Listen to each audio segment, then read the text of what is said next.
హైదరాబాద్ తెలంగాణ భవన్లో ఉగాది వేడుకలు ఘనంగా నిర్వహించారు. విశ్వావసు నామ సంవత్సరం సందర్భంగా రాజేశ్వర సిద్ధాంతి పంచాంగ శ్రవణ కార్యక్రమంలో BRS working president KTR party senior నేతలతో కలిసి పాల్గొన్నారు. కేంద్ర రాష్ట్ర ప్రభుత్వాలు తలెత్తే విభేదాలతో రాష్ట్రానికి పలు ఇబ్బందులు వచ్చే అవకాశం ఉందని తెలిపారు. ఈ సంవత్సరం బీఆర్ఎస్ పార్టీకి ఎన్నికల విజయాలు భారీగా ఉంటాయని చెప్పారు. రాష్ట్రంలో అతివృష్టి ఉండే అవకాశం ఉందన్నారు. రియల్ ఎస్టేట్లో పెట్టుబడులు పెట్టకపోవడమే మంచిదని పంచాంగ శ్రవణం వినిపించారు రాజేశ్వర సిద్ధాంతి.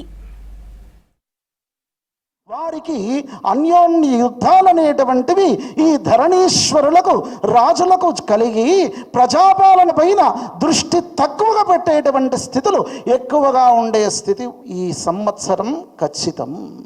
ప్రజాపాలనలో లోపమే కాకుండా ఈ యొక్క గవర్నమెంట్కు కూడా ప్రభుత్వం నడపడానికి కూడా ఇబ్బందులు ఏర్పడేటువంటి స్థితి ఖచ్చితంగా ఎక్కువనే. కేంద్ర ప్రభుత్వం నుంచి వచ్చినటువంటి సహకారం ఏదైతే ఉందో వీళ్ళు తీసుకునేటువంటి స్థితి సంపూర్ణంగా ఉండదు. అక్కడ పంపించినటువంటి డబ్బులు ఇక్కడ ప్రజలకు అందేటువంటి స్థితులు కూడా తక్కువనే. కొన్ని విధమైనటువంటి మనుషులు ఉంటాయి. అది చిన్న పరిశ్రమలు మెరుగుపోయడానికి అవకాశం ఎక్కువగా ఉండేటువంటి పరిస్థితి. ముఖ్యంగా పత్తి పంటలు వేసేటువంటి వారికి చాలా అనుకూలం. ఎర్ర నేలల్లో కూడా పంటలు చాలా పండుతాయి. కుజుడు ధాన్యాధిపతి అయ్యాడు.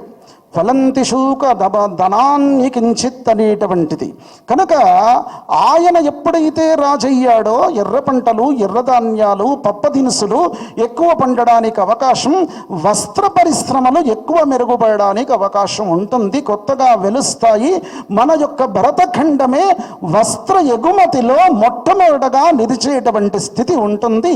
భరతఖండానికి ఇతర ఆ యొక్క దేశాల చేత మంచి సహకారం అనేటువంటిది ఏర్పడుతుంది.